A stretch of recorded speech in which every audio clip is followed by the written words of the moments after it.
Hi, this is Robert Clinky-Beard with the Commercial Landscaper Podcast. We're going to take 20 minutes to deliver some amazing content from accomplished leaders and business owners to provide you with some value to scale your business and to become a better leader and push yourself out of your comfort zone. We encourage you to like and share with everyone to spread our messages. I'm super excited to announce our new partnership with Weathermatic. For most landscape companies, irrigation is an untapped gold mine for growth and profit, but labor and process problems stand in the way. So Weathermatic has created a partnership to package mobile technology and software with proven business solutions to tackle the perennial irrigation challenges and take your operations to a whole new level. I encourage you to reach out to Weathermatic and learn more. Cheers, everyone.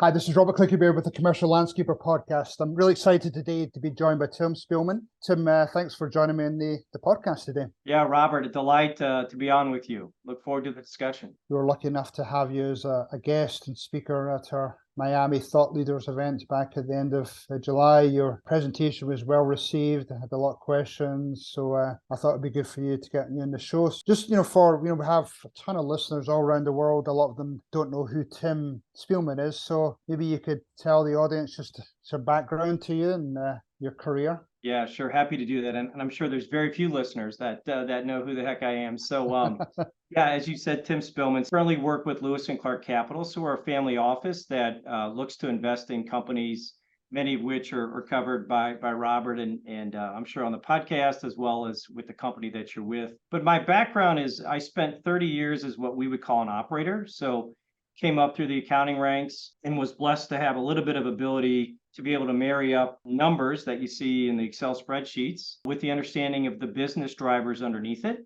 And we'll get a little more into how critical that linkage is from a finance professional as we talk today, I'm sure. But that would allow me to really get into some senior management positions. So I've been a CFO, I've been head of strategy, I've been a CEO of a company and public companies, private companies, venture capital backed. And after about 30 years on the operating side, I decided to make a switch to be what we would call an investor. So now we look for companies where we can partner with management and drive value together. And simply did that because I thought my ability to better impact people and have a more positive impact was actually enhanced by doing it on the investor side versus the operator side.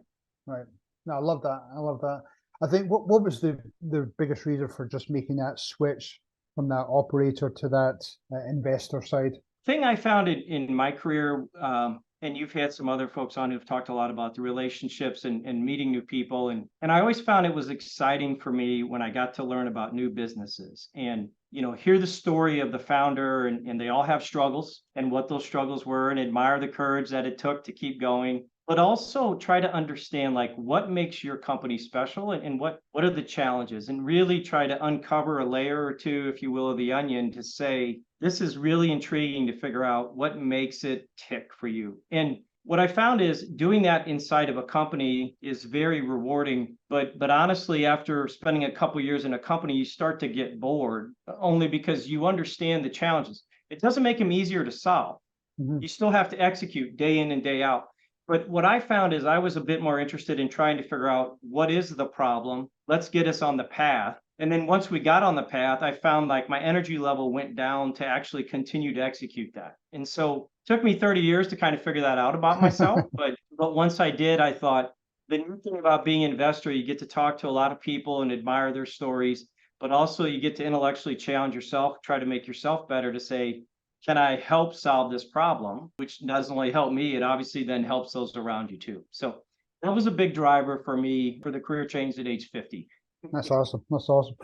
Now, specifically with, and I suppose not just even the landscape industry, but with a lot of trades, a lot of people falling into the industry. They're maybe out cutting grass, doing some side work, whether that's school, maybe they're at college. And then suddenly their business is growing. They've gone over that $1 million mark. Now they're at 3 million.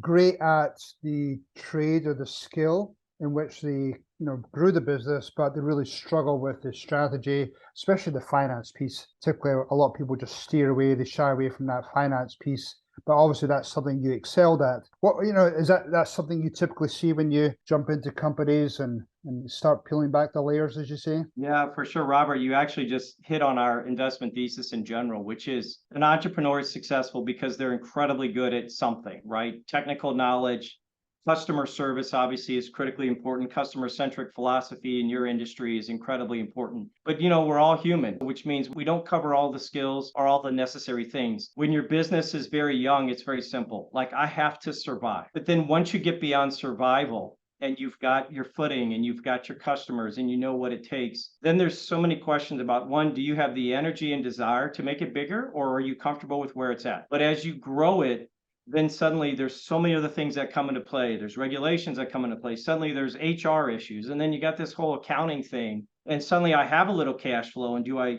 invest it in here? Do I invest it in here? Do I put it in my pocket? And suddenly success brings a whole new layer of problems. And so what we find in our companies is the people that are at that point where they've done an excellent job and have a very strong reputation in the industry, but they're not sure that they want to, or they're maybe a bit concerned about going to that next level. And so what we try to bring to them, what I try to bring to them is, hey, look, we can help partner with you. You keep doing your great things. We're going to pull some things off you and or give you the confidence that says, let's invest over here. I've never invested at HR, but I think I need to, but I don't know what that looks like. And so we try to help give them the confidence and some backing that says we should do this, because you may not believe it, but it's actually now limiting your growth. And that's not obvious when you're young. What's limiting your growth is, I don't have enough customers. And then pretty soon you have more work than you know what to do with, and now you have no time. Right. And so we try to help solve that problem for you about giving time back while growing the company. Tell me a little bit about how you go in and you do that initial analysis of a company. There must be different parts. Typically I say cash, people, strategy, execution. What sort of analysis do you do just to identify what's that initial roadblock that if you free that up, that could help to scale that company? Well, the first way you do this is you just sit down and have a conversation with the owner, founder / operator and let them talk. And how do they talk about their business? Do they talk about the customers they're served? Do they talk about the great technologies that they use? Do they talk about financially, I've grown my business from X to Y? We all have a tendency to talk in the background that we know best. What you listen for is what they don't talk about, right? So if a finance guy is on there, they're talking about their numbers. We've done this. We've grown our margin. We've cut our costs, blah, blah, blah. But you never hear them say, and the reason the customer is delighted by me is because of X, Y, and Z. First, you're listening for what areas they may not be focused on, and it starts to develop your original idea. Maybe their problem is they're too focused on this, i.e., if it doesn't generate cash flow for me tomorrow, I can't do it because I'm funding this all myself. Okay. Or it may be that, like, I've grown so big and now I just find I have so much admin stuff that I'm doing and I'm not serving my customers anymore. It's just not fun like it used to be. So that first discussion will immediately form areas, because then you of course ask them, what do you think you need to grow? Usually they're pretty accurate, because honestly, if you come in and say, you think you need to go left, we think you need to go right, and we want to partner with you, that's very tough for somebody who's successfully built a business to say, you mean I'm dead wrong? I've been wrong, but I haven't been dead wrong. So that's how you start the analysis. And there, depending on where the deficiency is, then you start to find subject matter experts that can help you better flesh out how do you get from A to B in an area that's deficient. And when you come up with your recommendations, where do you see the biggest resistance? Well, in a service industry, generally speaking, you're going to have delighted the customer, one. Two, you're going to have some ability to effectively manage and deploy your workforce to get utilization to a level where you can keep the lights on. What happens then a lot of times is, as I said earlier, what you struggle with then is, with a little bit of success, where do I allocate my resources? And that starts with, where do I allocate my time as the owner? Single biggest thing I tell every owner is, you have to make one good decision every day, and that's how I'm going to allocate my time today. You will solve whatever problem that's put in front of you that you focus on. That's why you are where you are. The question is, are you actually solving the problem that's most impactful to your business? Right. And so that's really where what we try to do is identify where are your resources most need that you don't have, and how can we help, supplement that. And a lot of times at some point, to get into kind of my background a bit, is on the finance side, again, as I mentioned earlier, when you have a little cash flow, you don't think as much about how do I best use this cash flow to drive my business forward? Because then suddenly you get into some financial metrics that can really guide you. Without that guidance of some financial metrics, what happens is the flavor of the month comes in front of you and someone says, we need to do more training.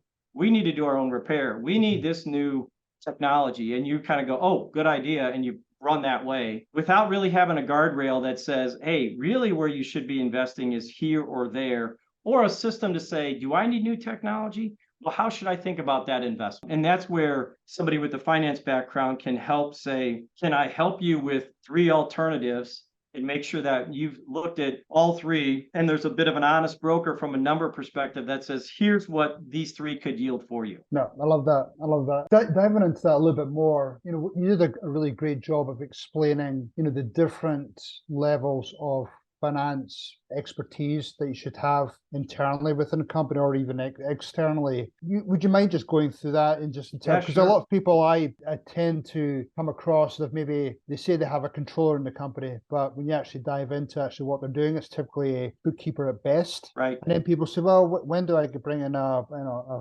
CFO? When do I hire one? But I thought your diagram during the presentation was spot on. So I'd love you just to dive in a little bit more. Yeah, I'll try to summarize at a bit of a high level. The way I think about the answer to the question is, how much finance support do I need in my company? There's a whole industry out there for fractional CFOs, for example. One of the measures they'll use is revenue. Hey, if you hit this revenue, here's what you need. And if you're 2x of that. And I think that's a very simplistic answer. And the way I like to think about it is, think about it as a pyramid, and every layer has to be standing on its own before you can go up. And so the very first layer is just very basic. How am I recording the transactions I have? How do I record payroll? How do I record purchases? How do I take in cash from my customers? Do I have any sort of system that does this? An ERP system, for example, right? QuickBooks is perfect. Then do I have people that can record those transactions? Because if you don't record those transactions, hiring a CFO or a controller where the transactions aren't recorded correctly or not timely, it doesn't matter. So you got to have that first layer, which is true, what I would call bookkeeping, accounts payable, accounts receivable. If you don't have quality there, you need to invest there first. Hiring a CFO, because the CFO is at the top of the pyramid. And if you're at the bottom layer and it doesn't work, there's no reason to hire the top. It falls. Right. So as you go up, you kind of go,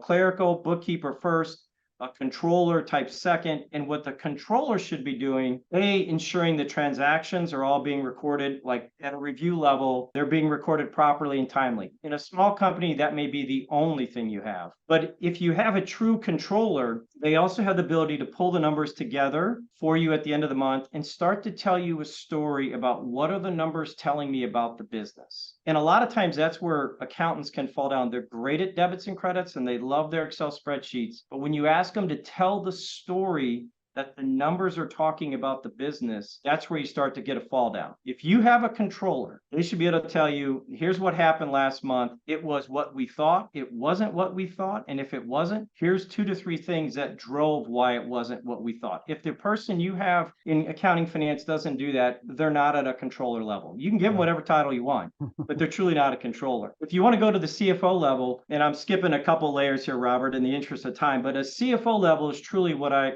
talked about at your conference was they're a true thought partner for your CEO or the owner of the company, which is they take the numbers and the story that's been told, and now they look forward with the CEO or the owner and say, here's what we're seeing month over month. We need to change this trend. We need to improve this trend, or we need to continue this trend. And so I'm going to help you see around the corner for next month, next year on how we're going to get better. And I'm going to also take this data and challenge you that, look, I think the person running this part of your business or that part of your business needs some help. They're not doing all the things they need to be doing. So that CFO probably isn't the greatest accountant in the company. If they are, they're probably not a storyteller or somebody looking around the corner. But if you don't have good accounting and good capture of the data, don't hire a CFO, because the first thing they're going to come to you and say, I need to hire people underneath me. And you're going to go, I'm paying you all this money. Like, I didn't think I needed this. And you need to go the inverse, get the base secured and figure out what level you need above that, if any. No, I love that.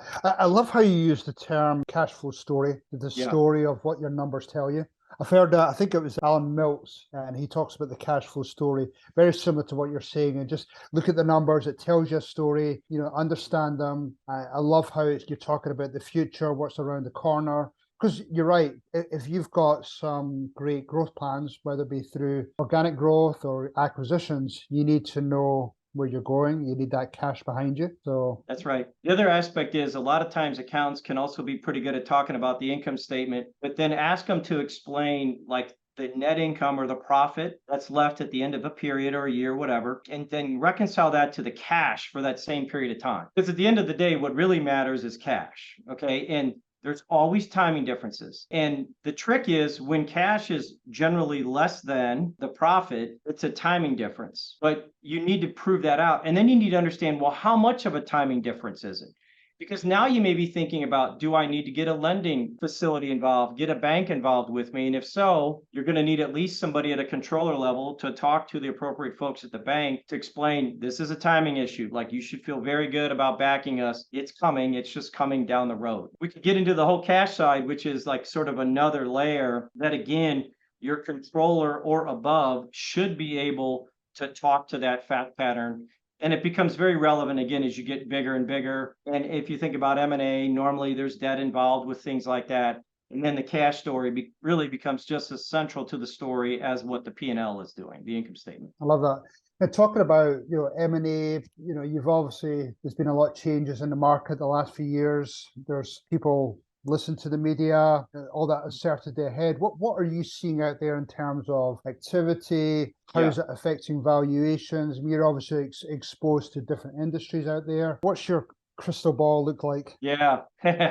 Well, first, the current environment, and I actually do work in both the venture side, so early stage, as well as on regular way companies. And let's stick to kind of the regular way companies for this conversation. But yeah, obviously, folks are feeling some pinch on the margin side because input costs have risen so dramatically. Generally, most folks took pricing in 2022, maybe in 2023 to try to get that margin back. Normally, the top line has slowed in terms of the growth from where it was sort of 2, 3, 4 years ago. That's for a lot of factors. And so what happens is the future cash flow of the business is not as great as it would have looked back in 2021 because the growth rates are not as high as they used to be. If your forward curve suggests lower cash flow, then that tells me as somebody, a potential buyer, that the value of your company is coming down. Still valuable, but it's coming down. So number one is great businesses today still have no problem. They actually are in very high demand from buyers. There's plenty of money out there and plenty of interested buyers. What the problem is, a lot of businesses still want a 2020 or 2021 valuation, but yet their forward outlook is not as rosy as it was back then. That means there's a valuation gap. And so the number of times people say, hey, my business is worth 10 times.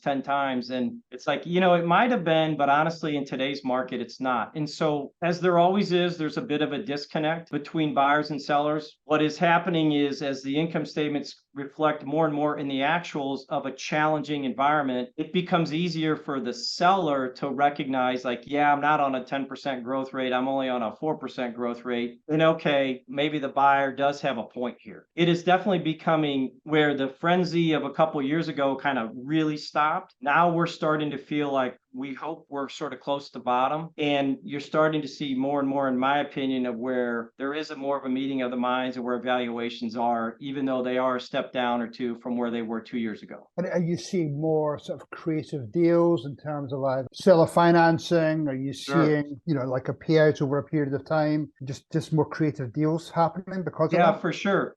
For sure, because obviously, I just said some of the sellers are having a little more realization that, hey, maybe if I want to transact today, the rules are a little different. When that tells them is, okay, but then I don't want to sell at all. I want to keep a little bit of equity in the go forward because I do believe it's going to spring back. So let me, what we call roll some equity, and then you go to the seller, if you're the buyer, and say, look, I'm going to get 9% from the bank. How about if I pay you 6.5 or 7%, which is more than you're going to get in your money market account? And if you want to bet on the equity market the next year, I'll take 9 or 8% all day long right now. And so seller financing can be a win-win for both parties where the seller's like, that's a good interest rate. The buyer's going, this is a better rate than I could get elsewhere. So there definitely is more creativity because clearly the banks are lending less. And so it isn't just a matter of the rate. They're just lending less. I mean, they're going to, if you used to do a deal at 8 times and the bank would give you 4 times, now the bank's giving you 2 to 3, and therefore the 8 comes down. And so you got to fill that gap. And so you're absolutely right. There's more creative ways now being seen than ever before. In this thought process, maybe I want to have an exit, maybe I want to look at some type of creative way on getting some financing, maybe I need some financial expert to come and help me. What's the best way for them to reach out to you, or just get that better advice? As I say, most of them don't have that expertise. So how do they get in contact with you? What's the best way to get that advice? Yeah, well, the best way certainly will be through LinkedIn in terms of how to reach out to me. I think the practical answer for most is going to be such a critical decision. Your sort of investment in blood, sweat, and tears in this company, and a critical decision about, do I exit some or part of it? You should be going to some of your most trusted business advisors. And if they're not equipped to do M&A for you, they can help find them for you, because it is such a personal decision. I'm happy to help, but it's harder to get information on such a personal decision from someone you don't even know. And so usually what we try to do to find opportunities is we go to the local accountants and the local attorneys and insurance folks who are business relationships and friends with these owners. And we tell them, hey, we would be a good buyer for you to introduce to folks that you know. So what I would advise is go find the folks that you trust the most, that you believe, have no bias and have some information that can be helpful. And if you don't have that person, I'm happy to provide perspective for you in terms of, things you should be thinking about. Because I'll tell you, the biggest challenge and the biggest question I'd ask is, are you sure you want to sell? What are you going to do tomorrow if you sell today? Do you know what that is? Because the new owner may say, I don't need you in my business. That's probably an incorrect decision, but some do it. And are you okay with that? And that's the most critical thing you've got to get your mind around as an owner, as you think about selling, is, what's next for me? What's right for me and my family? What's the next chapter look like? No, for sure. I went through that myself when I sold the business 6 years ago. When you've put your heart and soul into a business for 15, 20 years, then to have that ripped away from you, it takes a lot of adjustment. Yeah, it's not easy decision. And when you feel as though that plug's been pulled out, then it's like, what's next for me? So I think you're entirely right. You're spot on. Yeah. Tim, it's been a real pleasure talking to you today. Thank you for your time. Thanks for your insights. I wish you all the best in the market and your business and your investments, and always great to see you. Yeah, thank you, Robert. It's been a pleasure. Hopefully that was pure dead brilliant to you, and you got some great takeaways for your business or your leadership role. This is Robert Clinkenbeard, and I'd love to get you and your friends to join us in a future journey. So please subscribe to the various podcast channels or visit thecommerciallandscaper.com or wilson360.com. Big thank you again to our partner Weathermatic, and I really encourage you to reach out to them and see about irrigation solutions or partnership with them. Hopefully you have a pure dead brilliant day. Cheers, everyone.